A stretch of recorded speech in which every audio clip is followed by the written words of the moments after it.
Liraglutide, that's old news, bro. Dulaglutide, that's ancient news. Semaglutide, primordial news. Tirzepatide, 100% fake news. And that's because there's a new GLP-1 receptor agonist in town, Retatrutide. It's all the hype nowadays. Everybody, literally everybody, including all of the GLP-1 adverse blue-collar hardcore bodybuilders with 100% control over their appetites, are running it right now. Right, babe? But is it safe? Vigorous Steve here. Before we get into the Retatrutide deep dive, please understand that all studies performed on Retatrutide were published from September 2022 onwards. And it means none of them are available as full publications through Science Hub. Science Hub goes back regarding their full publications up until 2021, give or take. And I honestly felt a little bit handicapped preparing for this Retatrutide deep dive because normally I have access to all full publications through Science Hub, so I can read everything I want to know on a particular compound that I make a deep dive on. For this deep dive, I didn't purchase a single study as the total value of studies locked behind the paywall was $1,645, give or take. Luckily, I was able to read a few of these publications for free through my friends who have the right credentials to access these studies you otherwise have to pay for. Now, obviously, I can't show those studies on screen. I'm sure you guys understand. And if you want me to do additional research, send $1,645 and I'll gladly pay for all of those studies and review the entire deep dive all over again to see if there's any additional information that I left out. Because again, otherwise I would have to spend a buttload of my own money. And I feel that the time investment that took place regarding the review of the studies that are available for free was already extensive enough. And most of the studies which are published for free contain all of the relevant information that you would like to know about the clinical trials, which are otherwise locked behind the paywall, or some of the other studies which are locked behind the paywall, right? A lot of the conclusions from those studies behind the paywall are copied into the studies that are available for free. So I think I was thorough enough, and it doesn't warrant throwing $645 into this deep dive to purchase all the studies and then make a follow-up addendum video for you guys. And guys, unless you guys really want to see it, then well, start a GoFundMe. Then well, I'll gladly do it all over again. Retatrutide, also known as LY3437942, which is the name it generally goes by in the clinical trials. Don't you worry, I've linked all of them down below in the YouTube description section and the comment section in case you want to give them a read for yourself. Retatrutide is a novel triple-action glucagon-like peptide-1 receptor agonist, as well as glucose-dependent insulinotropic polypeptide receptor, or also known as gastric inhibitory polypeptide receptor agonist and glucagon receptor agonist peptide medication, which is currently undergoing clinical trials for potential treatment in obesity and type 2 diabetes mellitus. It was originally developed by Eli Lilly. I'm sure their stock will get a nice boost in overall total valuation a couple of years from now when Retatrutide is finally introduced into the medical field as an FDA-approved medication. But for now, the only way to get Retatrutide are through the Chinese generic peptide resellers, and that means you can try Retatrutide well before it hits the market, and you can probably get it a lot cheaper compared to liraglutide, dulaglutide, semaglutide, tirzepatide, exenatide, or some of the other glucagon-like peptide-1 receptor agonist type medications. And it seems that everybody in the fitness community already got the memo and made the pivot to Retatrutide after a couple of years of self-experimentation with either liraglutide, dulaglutide, semaglutide, or tirzepatide, which became increasingly popular because it's a dual-action GLP-1 and GIP receptor agonist. So again, whether you experiment with pharmaceutical lira, dula, sema, or tirzepatide, or Chinese generic peptides, nowadays everybody seems to make the pivot to Retatrutide, and they said they get a much more pronounced effect for the same amount of appetite suppression because you get additional fat loss through this glucose-dependent insulinotropic polypeptide receptor agonism and glucagon receptor agonism. For now, I'm going to have to conclude that Retatrutide is the superior compound in this class of medications until NA93 hits the market, which is a quadruple action GLP-1, GIP, glucagon, and IGF-1 receptor agonist. It probably goes by the name biglutide. As soon as NA931 biglutide will hit the markets, you know I will make a deep dive on it, and then everybody can pivot from Retatrutide to biglutide for all the right reasons, fingers crossed, potentially. So let's start this deep dive off with a little bit of a visualization on how these peptide hormones look and how they interact with their relevant receptors. This study was performed by Lee et al., published on July 2024, so it's less than a year old, titled Structural Insights into the Triple Agonism of GLP-1 Receptor, GIP Receptor, and Glucagon Receptor Manifested by Retatrutide. You see here the structural similarities between the various incretin medications and how Retatrutide interacts with the glucagon-like peptide 1 receptor, glucose-dependent insulinotropic receptor, and the glucagon receptors.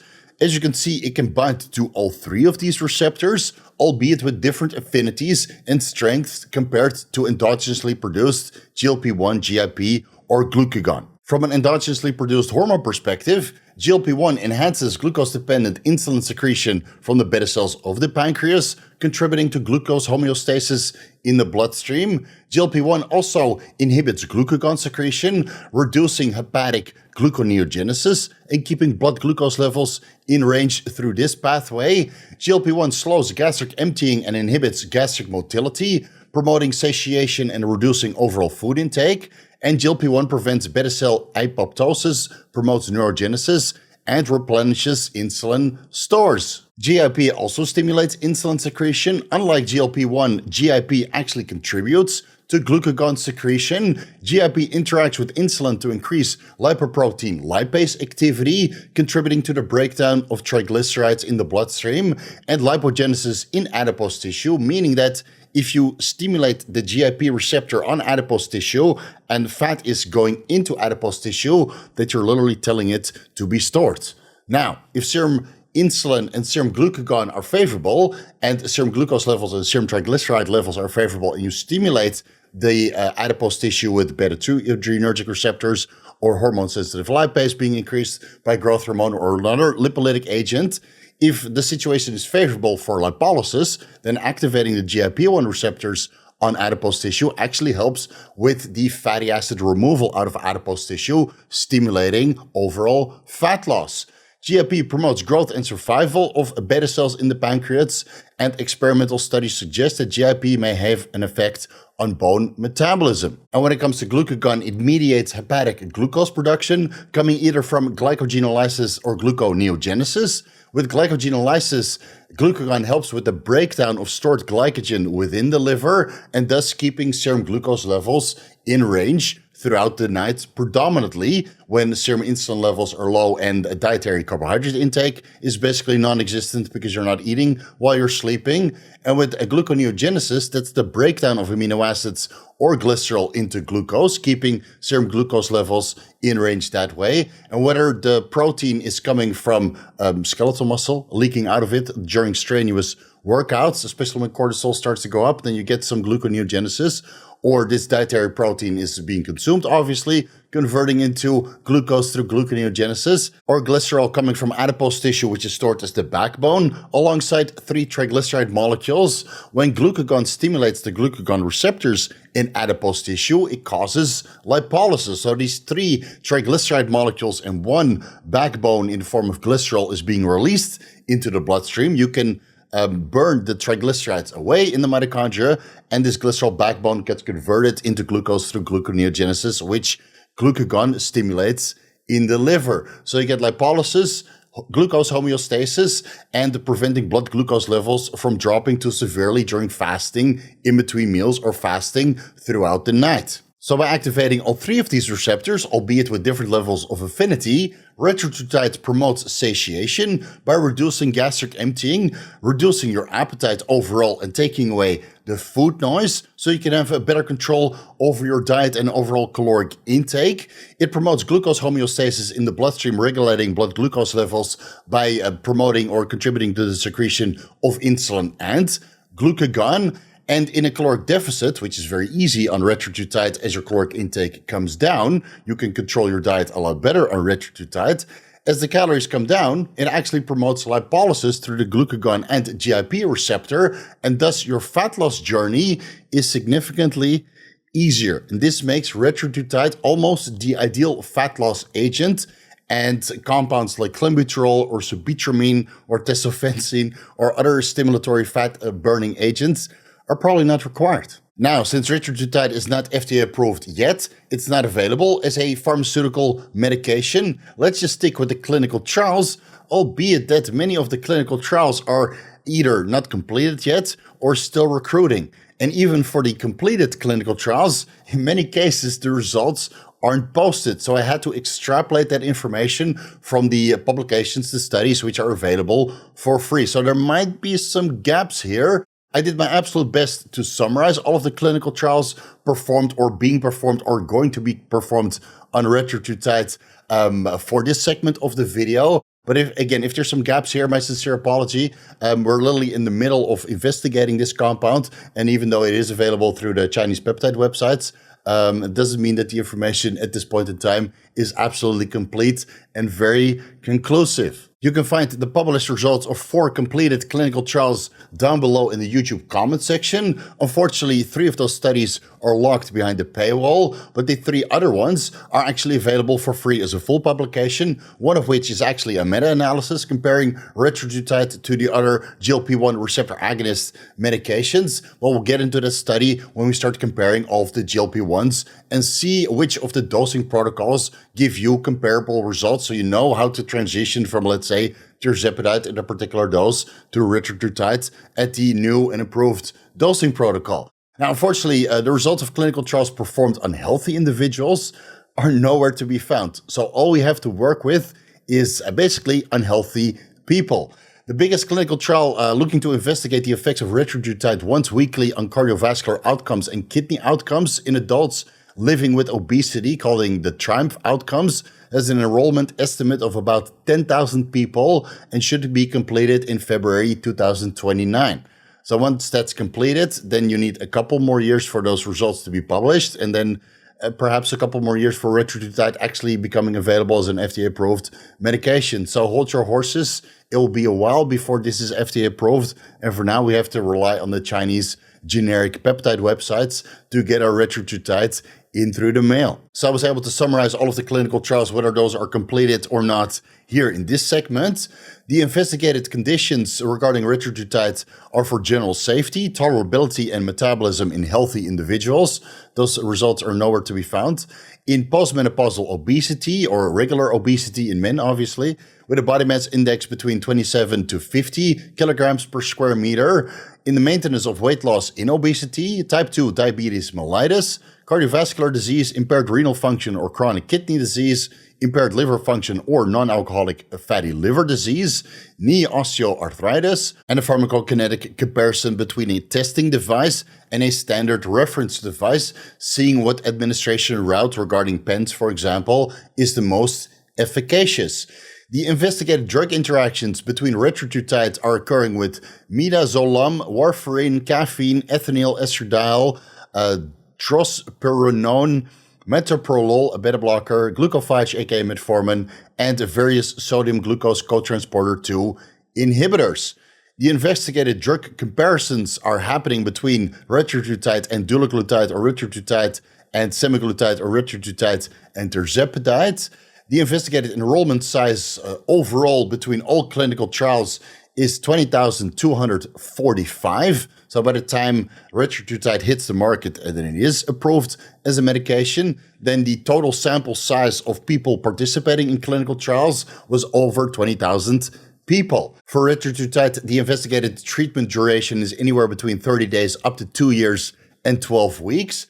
Where they basically see if a dose escalation upward of Retatrutide and then maintaining that dose for 48 weeks or longer and then tapering it down again promotes weight loss, and that weight loss is then sustained because they learned from the other clinical trials when liraglutide or dulaglutide or semaglutide or tirzepatide are discontinued, then the weight loss comes right back with a vengeance, and these people end up fatter than they ever were before because their appetite is now so ravenous that they can't control themselves.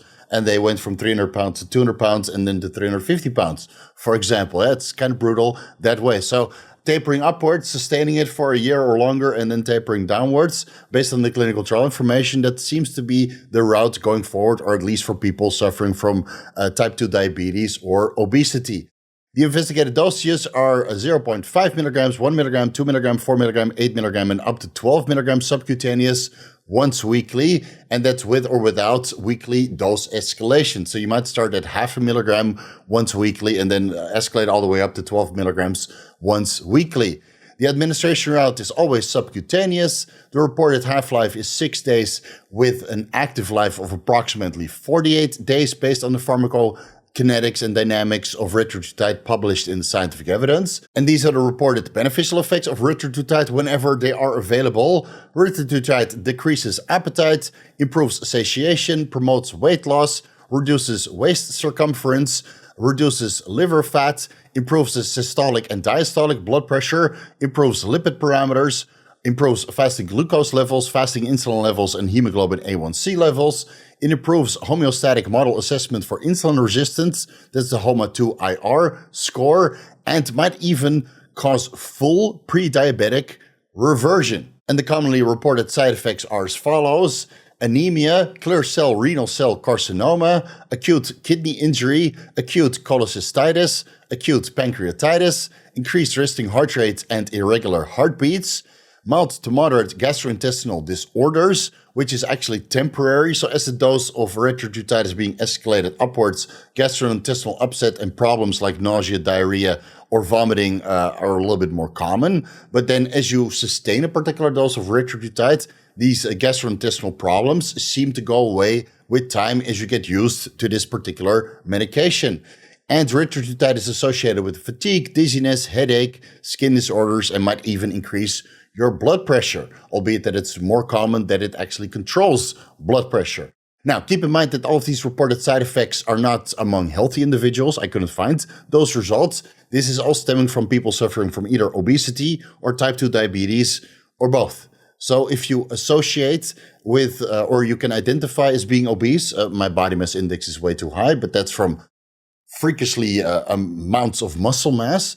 I don't associate as somebody with a high body mass index due to obesity, and I don't associate myself as having type 2 diabetes.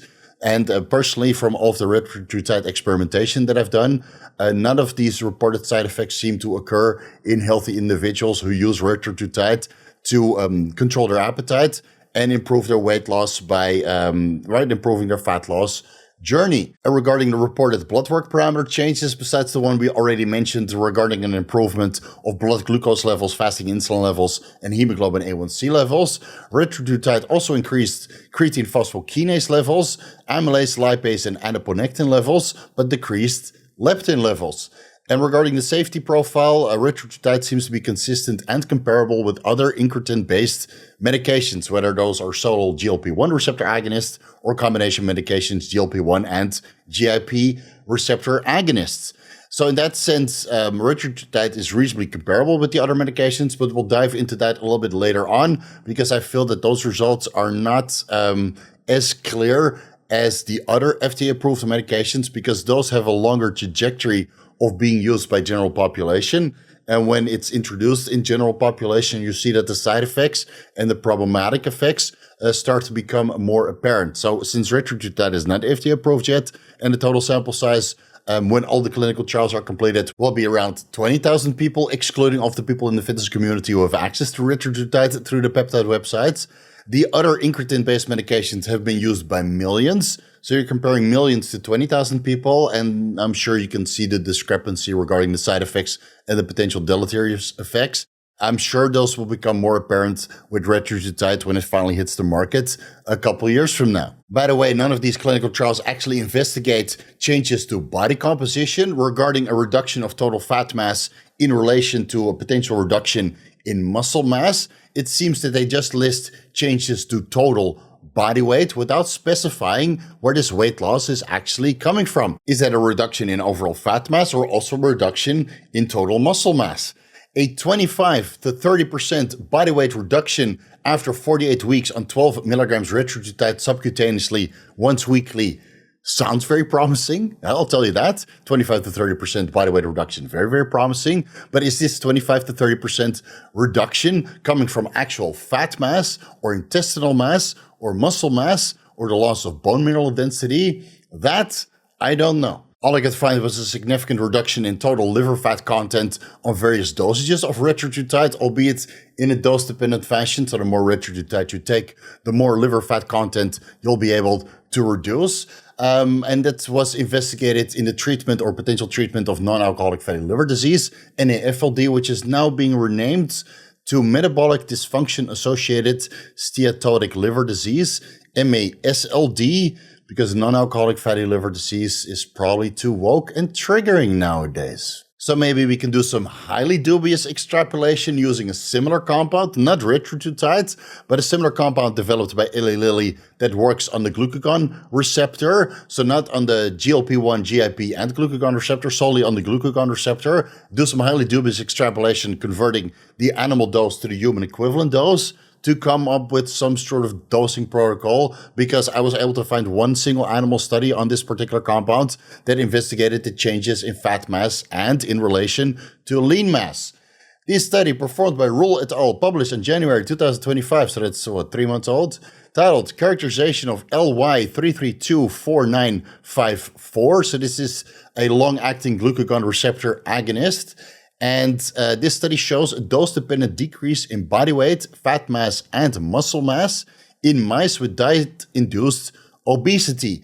There was a dose-dependent increase in blood glucose levels until the highest dose of this glucagon receptor agonist was reached, after which blood glucose dropped down again, probably from liver glycogen stores being finally depleted, and then escalating the dose upwards does not initiate more glycogenolysis or gluconeogenesis, which would otherwise increase blood glucose levels. And it was a dose-dependent decrease in blood urea nitrogen and creatinine, indicating muscle loss. Total cholesterol went down in a dose-dependent fashion, as did serum triglycerides and liver triglyceride levels. Liver enzymes changes were all over the place, so it's very hard to draw conclusions from these results. And many of these changes are also observed in humans during the clinical trials. Now, I really wish I could do some highly dubious extrapolation converting the animal dose to the human equivalent dose for this LY3324954 glucagon receptor agonist from Eli Lilly, but they listed dosages between 1 nanomoles per kilogram of body weight up to 300 nanomoles per kilogram of body weight. But the molecular weight of this LY3324954 is unknown. Now, so let's dubiously extrapolate, replacing this LY3324954 for retatrutide with a molecular weight that's anywhere between 4,731.33 to 5,083.47, but most of the sources say 4,731.33 grams per mole. That means that if we do some dubious calculation, the effective animal dosage ranges of 1 nanomole to 300 nanomole per 1 kilogram of body weight subcutaneous on day 1 and 4 would loosely, very loosely, this is totally incorrect, but let's do it anyway, loosely translate to a human equivalent dosage range of, let's say, 0.4 micrograms to 115 micrograms per 1 kilogram of body weight, administered subcutaneously every 4 days. And it means a 100 kilogram bodybuilder would get up to 11.5 milligrams retatrutide subcutaneously every 4 days, which roughly translates to the investigated clinical trial dosages going up to 12 milligrams weekly. This is totally incorrect. Right? We can't draw any conclusions from this regarding a loss of lean mass and muscle mass, because this LY variant is not the same as retatrutide, solely works on the glucagon receptor, not on the GLP-1, GIP, and glucagon receptor. We don't know the molecular weight. So I think it was interesting to give this segment a trial, but don't draw any conclusions, please. So let's just move over to the actual evidence-based unique characteristics of retatrutide. Retatrutide agonizes the glucagon-like peptide 1 receptor with 2.5-fold less, so that's 0.4 times less potency compared to endogenously produced glucagon-like peptide 1 stemming from an in vitro study. The GLP-1 receptor activation supersedes glucagon receptor activation in relation to serum glucose levels. Retatrutide agonizes the glucose-dependent insulin-tropic polypeptide, aka gastric inhibitory polypeptide receptor, with 8.9-fold greater, so that's 8.9 times greater potency compared to endogenous GIP. again stemming from the same in vitro study. And the GLP receptor activation supersedes glucagon receptor activation in relation to serum glucose levels. So again, a glucagon in this picture is the lowest, as retatrutide agonizes the glucagon receptor with 2.9-fold less, so that's 0.3 times the potency compared to endogenously produced glucagon. But when retatrutide is compared directly to endogenously produced glucagon, it has a similar potency observed in liver hepatocytes, and retatrutide increased overall energy expenditure might prevent metabolic adaptation during prolonged caloric restriction, again, all stemming from an in vitro study. Retatrutide is dipeptidylpeptidase 4 enzyme metabolism resistant, meaning that you have reduced breakdown compared to endogenously produced incretins like GLP-1 and GIP. And that means the combination of retatrutide with a dipeptidylpeptidase 4 inhibitor is not required. You don't need to combine a DPP-4I with retatrutide to make it more effective on a milligram for milligram basis. I know retatrutide is expensive, but you don't get a synergistic effect with these kinds of inhibitors, making retatrutide more potent, and now you can reduce the dose for the same level of appetite suppression and overall fat loss. Retatrutide was shown to have a dose-dependent decrease of appetite and promotion in satiation, stemming from human subjects and animal models. Retatrutide induces weight loss, reduces gastric emptying and intestinal transit, and reduces waist circumference and liver fat content.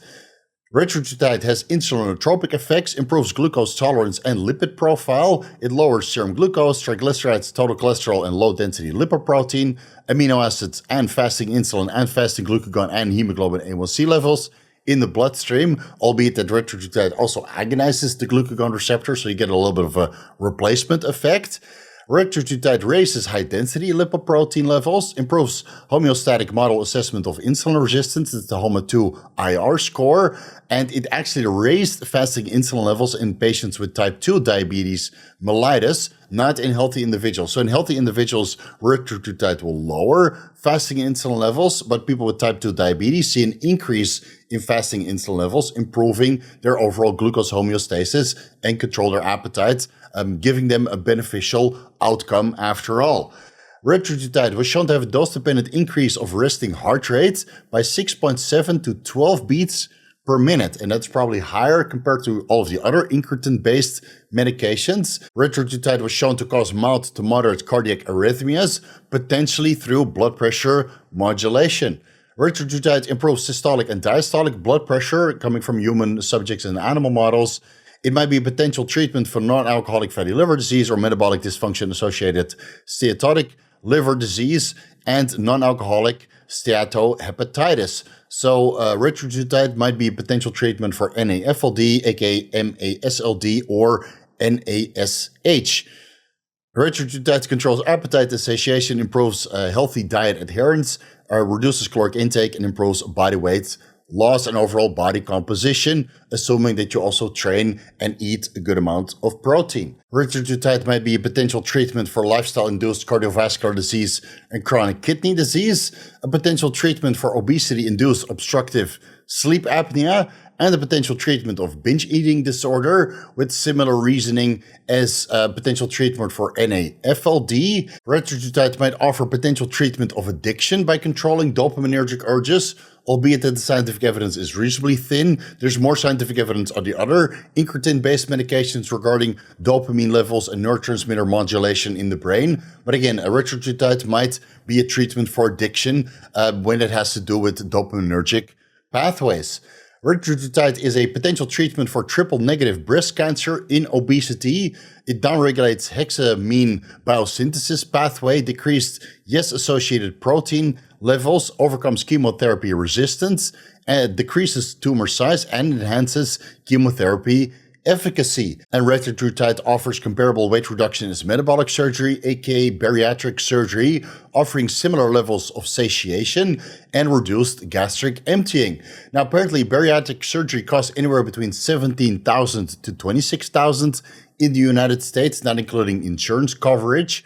Retatrutide obviously isn't FDA approved yet, but based on the cost of the other incretin medications, an effective dose of retatrutide might be anywhere between, let's say, $1,000 to $1,150 per month, excluding insurance, meaning that you would get, let's say, between 17 to 26 months of solid appetite suppression, reducing your overall food intake, allowing your stomach to shrink, albeit not to the same extent as bariatric surgery, which literally basically cuts off a segment of your stomach, allowing you to control your appetite that way. But you still have appetite, albeit that you feel satiated faster because your stomach is literally smaller. So with retatrutide, for the same cost, you might get up to, well, almost 2.5 years of appetite suppression and a reduction in stomach size.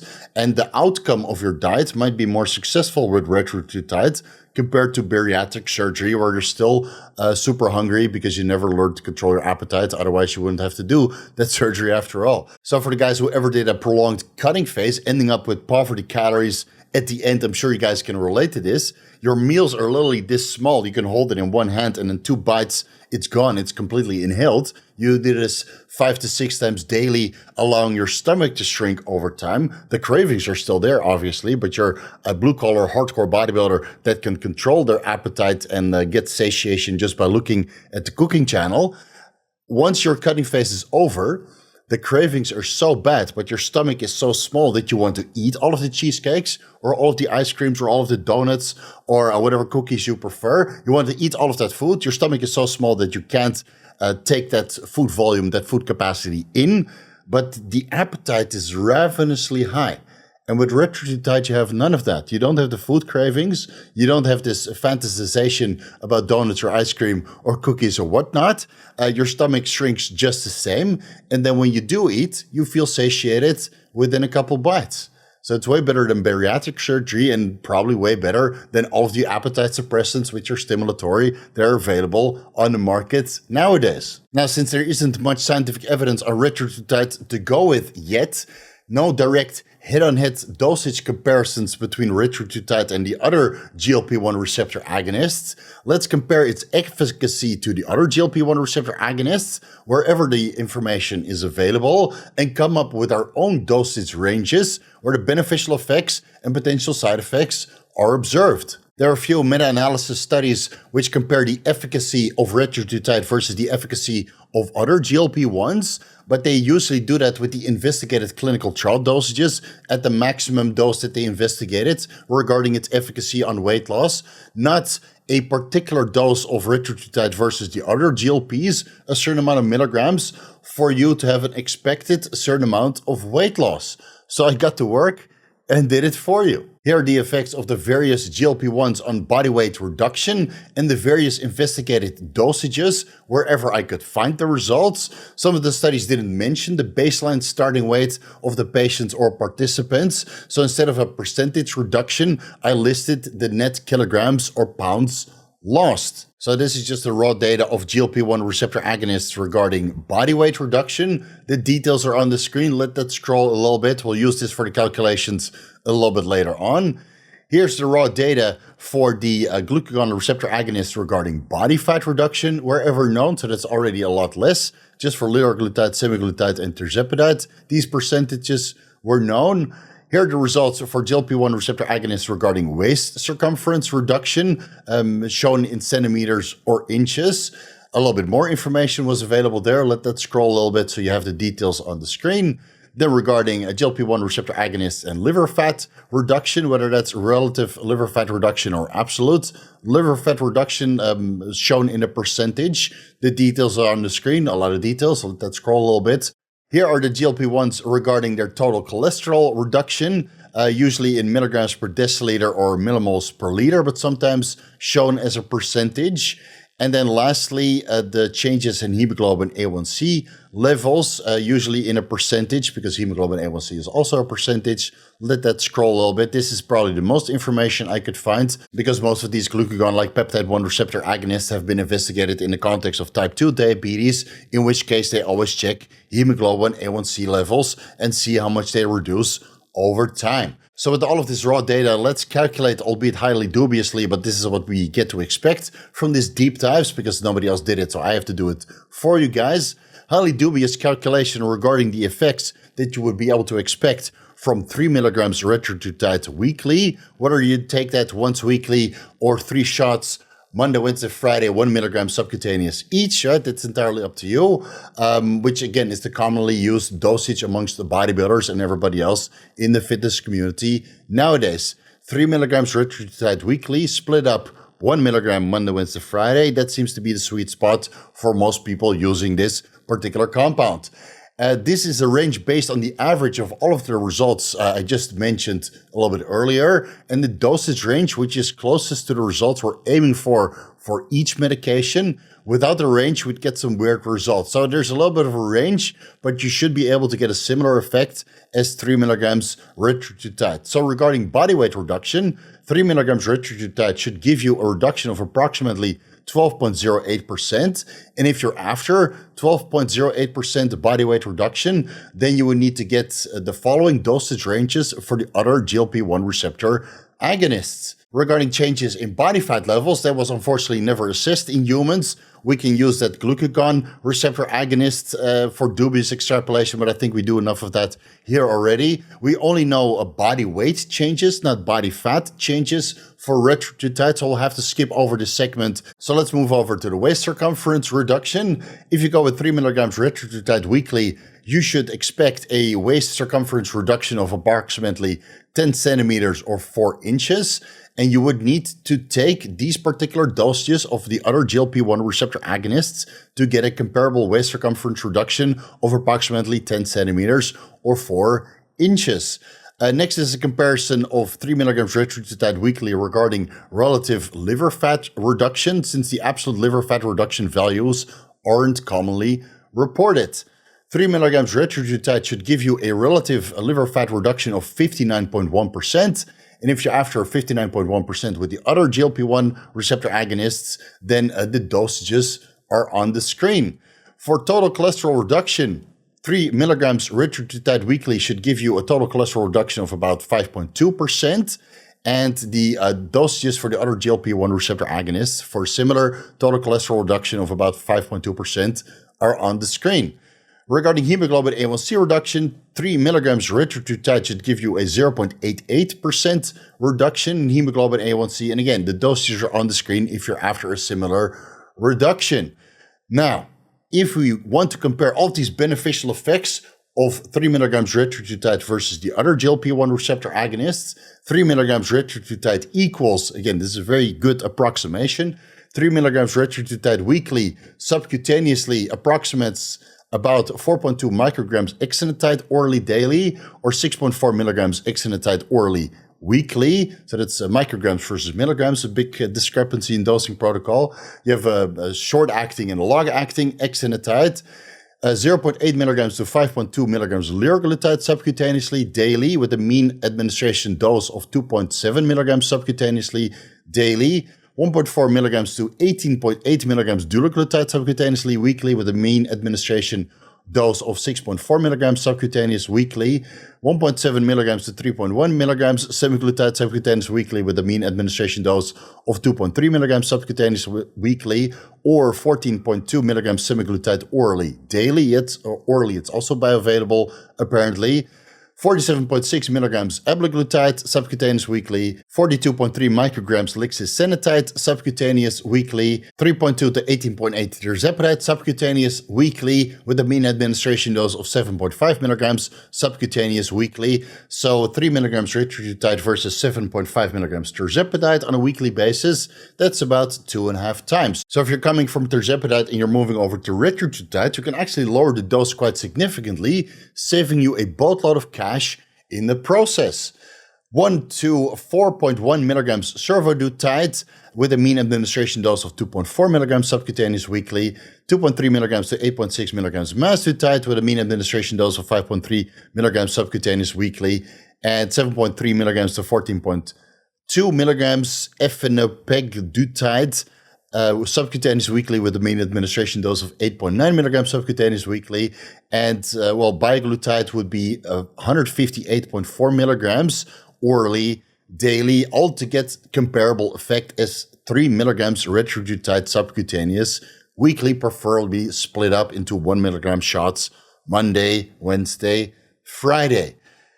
These calculations took a boatload of time. I'm sure I made a mistake here and there, so my sincere apologies if I messed up, but this is the best we can do. The scientific evidence doesn't go this in depth. So again, I did it for you. And if you have some anecdotal experience and blood work results before and after switching from exenatide to retatrutide or liraglutide to retatrutide, dula to reta, sema to reta, tirzepatide to retatrutide, please let us know down below in the comment section. Were your blood work results similar for particular dosage ranges? And how was the switch going from one compound to retatrutide regarding dosage and overall satiation, fat loss, and beneficial effects? Or did you get full-blown cardiac arrhythmias and your resting heart rate went up with 12 points as was shown in the clinical trials, right? Let us know your experience down below because not many people made the switch and really documented it. I mean, I've never done that myself either. I either used liraglutide for a couple months, then came off and got fat again, or used tirzepatide for a couple months, came off and got fat again. And now nowadays I use retatrutide, but I never switch from lira to reta or tirzepatide to retatrutide. So if you have some experience on that front, let us know down below in the comments section. We would all love to hear about it. And since we're directly comparing retatrutide to the other GLP-1 receptor agonists, I feel it's only fair to address the potential serious and severe side effects that might occur with these kinds of medications. Here you see that liraglutide, semaglutide, and retatrutide are all associated with potential kidney function impairment. And while most GLP-1 receptor agonists might be beneficial for kidney function by improving glomerular filtration rates, which is proven in obesity and chronic kidney disease, with liraglutide and semaglutide, there are case reports of acute kidney injury, and they can increase serum creatinine levels, particularly due to the dehydration caused by gastrointestinal upset.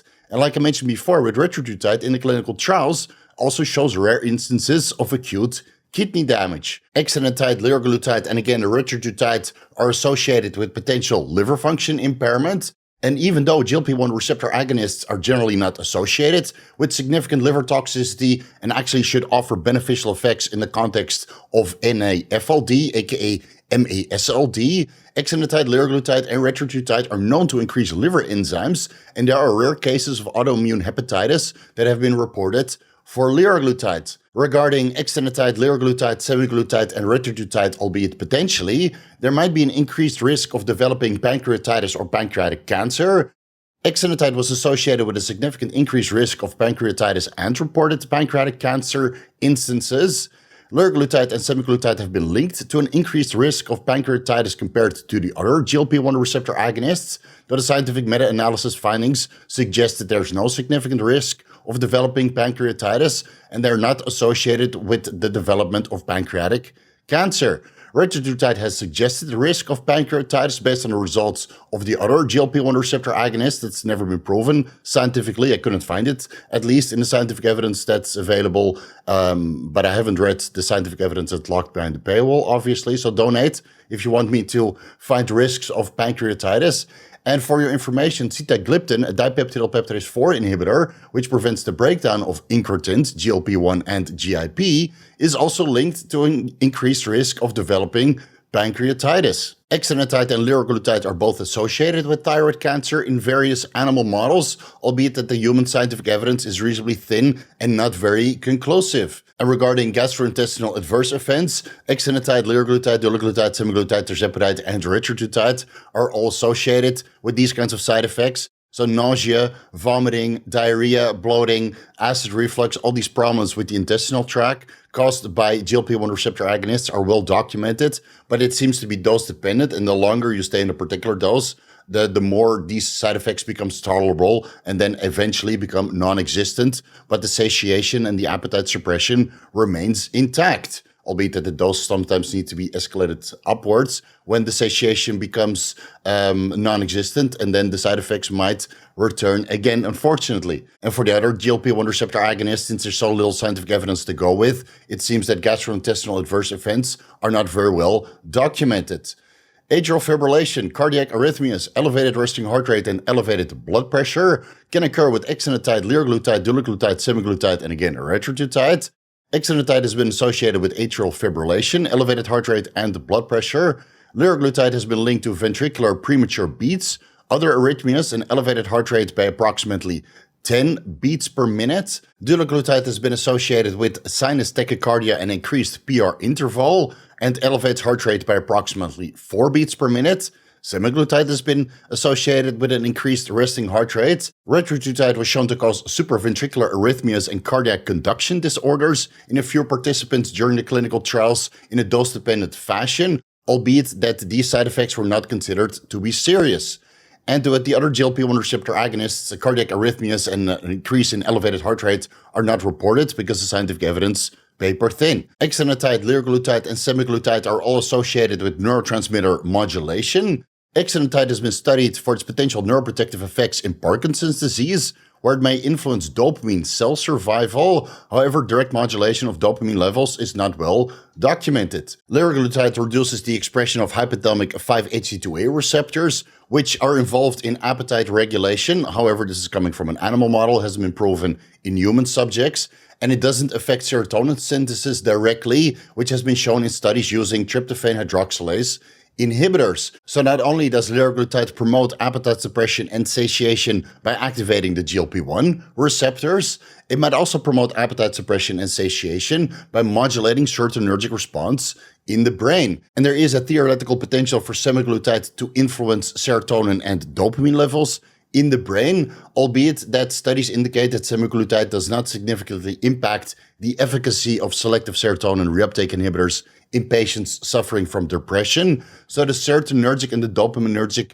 effects of semaglutide are still basically poorly understood. So overall, while GLP-1 receptor agonists might modulate or influence neurotransmitter systems in the brain, direct evidence regarding the modulation of serotonin levels, dopamine levels, norepinephrine levels, or epinephrine levels is extremely limited at this point. So while retatrutide might appear safer compared to the other GLP-1 receptor agonists, which are currently FDA approved and being used by the general population, mostly people suffering from obesity or type 2 diabetes, so people who are not healthy generally use these kinds of medications, the side effects regarding pancreatitis, pancreatic cancer, thyroid cancer might come after retatrutide is introduced to the market, introduced to the general population who are not healthy, suffer from obesity or type 2 diabetes, have lifestyle problems, and then these kinds of instances might be more reported in the future. Still, we're well ahead of that from occurring because the clinical trials go up to 2029 when they're set to be completed, and then it might still take a couple of years for retatrutide to become available as an FDA-approved medication, and then it hits the market. So instances of pancreatitis, pancreatic cancer, or thyroid cancer might happen 10 years from now. As always, caution is advised when using once weekly medical dosages, whether that's from retatrutide shown in the clinical trials or the other currently FDA-approved GLP-1 receptor agonists with once weekly administration protocols. It's probably safer to microdose retatrutide or the other GLP-1 receptor agonists, maybe 3 times weekly, Monday, Wednesday, Friday, at a low and effective dose, just enough to blunt your appetite, promote satiation, and take away the food noise when you're undergoing a cutting phase, so you're not ravenously hungry thinking about donuts, cheesecake, ice cream, etc. And thus diet adherence is so much greater, and the successful outcome of your cutting phase is thus significantly enhanced. But if you look at the clinical trial dosages of retatrutide at, let's say, 1 to 3 milligrams or up to 4 milligrams weekly, the instances of reported side effects are significantly less, obviously, compared to the maximum efficacious dose of 12 milligrams weekly, which is basically 4 milligrams 3 times per week. Nobody would do that in their right mind. So here's your segue into the retatrutide dosing protocols. For men and women, basically the sustainable and tolerable dose really depends on how much appetite management you need during a cutting phase. And that could be between 0.25 milligrams up to 1.66 milligrams subcutaneous 3 times weekly, Monday, Wednesday, Friday, aka 0.75 milligrams to 5 milligrams weekly. And the deleterious dose based on the clinical trials would be over 12 milligrams weekly. I've never talked to anybody who went up to 12 milligrams of retatrutide weekly. But I do know guys that administered 5 milligrams, aka an entire vial of retatrutide, in one single shot, and all the gastrointestinal adverse events manifested to the point they could not even hydrate themselves because their appetite was so severely blunted and they got extreme nausea and vomiting that even water was not palatable and they could not keep it down. So start low, build your way up so you prevent these terrible side effects. And even if you notice that you get good appetite suppression for a particular dose, but gastrointestinal problems might manifest, then you might need to stay on that dose for 2 or 3 weeks, and then your body will slowly adapt. The satiation and appetite suppression will remain, but these gastrointestinal upset or problems or nausea or diarrhea or bloating, that slowly goes away with time as you get more used to these kinds of medications. Anecdotally, retatrutide is the most potent and most productive GLP-1 receptor agonist out there when it comes to appetite management and fat loss overall. Again, you get this added benefit of glucose-dependent insulinotropic receptor agonism or a glucagon receptor agonism, which might actually help with fat mobilization, especially if you do this during caloric deficit and you really control your diet regarding dietary fat intake. So you have less fatty acids going into adipose tissue and more fatty acids coming out of adipose tissue, resulting in net fat loss, assuming that your caloric expenditure is sustained for the entire time that you're using retatrutide in a caloric deficit. So most people have already pivoted from exenatide, liraglutide, semaglutide, and even tirzepatide, even though there's still a lot of people that favor tirzepatide over retatrutide because they feel they get better appetite suppression from tirzepatide on a milligram for milligram basis compared to retatrutide. But tirzepatide is a good amount cheaper, approximately 30% cheaper than retatrutide, comparing all of the sources which sell tirzepatide and retatrutide. So the guys that notice improved appetite suppression with tirzepatide over retatrutide, they stay with tirzepatide because the price is lower and thus it's more cost effective. Now, during the off-season, it seems that retatrutide might offer some benefits regarding the sustainability of insulin sensitivity and the prevention of non-alcoholic fatty liver disease. But I think that the benefits regarding insulin sensitivity and the benefits regarding non-alcoholic fatty liver disease are stemming from caloric restriction being stimulated by the satiation and the appetite blunting effect of retatrutide. Still, if during the off-season you tend to overeat, which is what I do, I eat more than I need to make progress regarding the accrual of new muscle tissue, strength size, etc. I tend to overeat a little bit, so I get fat during the off-season. So the next time I do an off-season, I will definitely include retatrutide at, let's say, 0.25 milligrams 3 times per week, at the maximum half a milligram 3 times per week, to see if this insulin sensitizing effect remains. Of course, I will check, my liver health with a FibroScan and ultrasound regarding non-alcoholic fatty liver disease, which I resolved years ago. It hasn't come back yet, luckily. So I'll keep track of that before and after. But there might be something to say for it, albeit that in the scientific evidence, it's not very conclusive regarding this potential benefit. But anecdotally, in the bodybuilding community, there are a lot of guys who blunt their appetite or at least take away the food noise so they don't overeat during the off-season. And they report that they have better glucose homeostasis or don't need to use insulin at all while they use retatrutide at a low and effective dose of, let's say, 0.25 milligrams to 0.5 milligrams 3 times weekly. It's very hard to determine if this potential beneficial effect regarding insulin sensitivity during the off-season results in the accrual of more muscle tissue, increasing strength size, and overall muscularity. That remains to be debated. But again, there's plenty of anecdotal reports of people showing a before and after, including retatrutide in their polypharmacy protocol with anabolic energy steroids, growth hormone, and whatnot. And they look better than their previous off-season. So it's worth looking into. I'll definitely look into it myself during the next off-season when I'm done with this cutting phase and I get my lower back fat and the glute fat under control.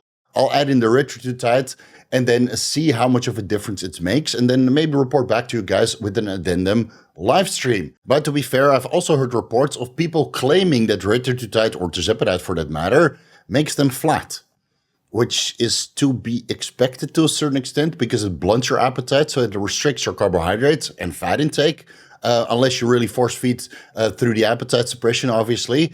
And the people claim that retatrutide might cause flatness through this glucagon receptor activation. Now, if you activate the glucagon receptor on the liver, obviously you get a gluconeogenesis and glycogenolysis, modulating your blood glucose levels and dumping a little bit of this glycogen stored within the liver into the bloodstream.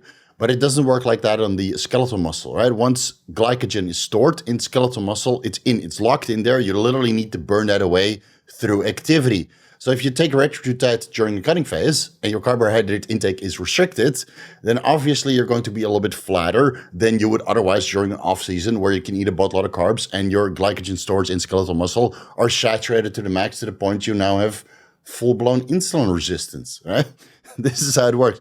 So if you have good insulin sensitivity, all of the carbohydrates would go into skeletal muscle, which is something that retatrutide promotes, obviously. So you should not go flat. If you go flat, it's a problem with your electrolytes. It's a problem with your overall caloric intake or your carbohydrate intake. And through some intelligent diet manipulations, you should be able to restore the flatness to somewhat fullness and still get a solid pump in the gym. And otherwise, guys, that's what the Anecdotal is there for. I made an entire video about how to get skin splitting pumps, whether that's during the off season or a cutting phase, whether you're on retatrutide or not. So give that one a watch. Regarding fat loss though, it's absolutely amazing, right? Not only do you get appetite suppression, you also get this mobilization of fatty acids, which is unlike the other GLP-1 receptor agonists, because this one also contains GIP and glucagon receptor agonism. But until this bioglutide hits the market, I think that retatrutide is probably your best appetite suppression compound over the other stimulatory fat burners that raise your heart rate to the nth degree, right? An elevated heart rate of, 6.7 to 12 beats per minute. I think it's acceptable during a cutting phase, and you should be able to mitigate that by doing daily fasted cardio, which is something you should do anyway. So regarding appetite management and fat loss, I think retatrutide is next level compared to other GLP-1 receptor agonists. But once bioglutide hits the market, where you get quadruple agonism also of the IGF-1 receptor, I think we're all going to pivot from retatrutide to bioglutide. But stay tuned for that deep dive that might drop a couple years from now, because the scientific evidence right now, paper thin, and it's not available anywhere. And regarding addiction and dopamine signaling, whether that's food addiction, drug addiction, or other kinds of addictions, gambling addiction, porn addiction, there are some anecdotal response that retatrutide or GLP-1 receptor agonists help with the resolvement of these particular addictions. So it's something worth looking into. Will it be as potent as cerebrolysin or ibogaine treatments, for example? Probably not. But as long as you're using retatrutide or another GLP-1 receptor agonist, it might be easier to manage these symptoms of addiction and preventing addiction from recurring, obviously. Certainly for food addiction, it's probably hands down one of the best medications you could take, albeit that the addiction, the food addiction or other kinds of addiction might come back with a vengeance when you take retatrutide out. I've experienced this myself when taking tirzepatide out or liraglutide out in the past. Food addiction comes back and I'm not morbidly obese, but I gain fat like nothing else because, well, the appetite is so ravenous and I can't undereat in that, or physically I can't undereat in that particular context. So yeah, it's pretty tough. I think when I start retatrutide again, I'm going to keep it at a low and effective dose and maybe a little bit higher dose during the cutting phase, just to take away the food noise and prevent a rebound. And again, the clinical trials regarding appetite suppression and the management of obesity, they ramp up the dose of retatrutide, keep that at a certain point, let's say up to 12 milligrams weekly for over a year, and then they taper it downwards, but keep the retatrutide in to sustain this appetite suppression and keep obesity management or type 2 diabetes management under control.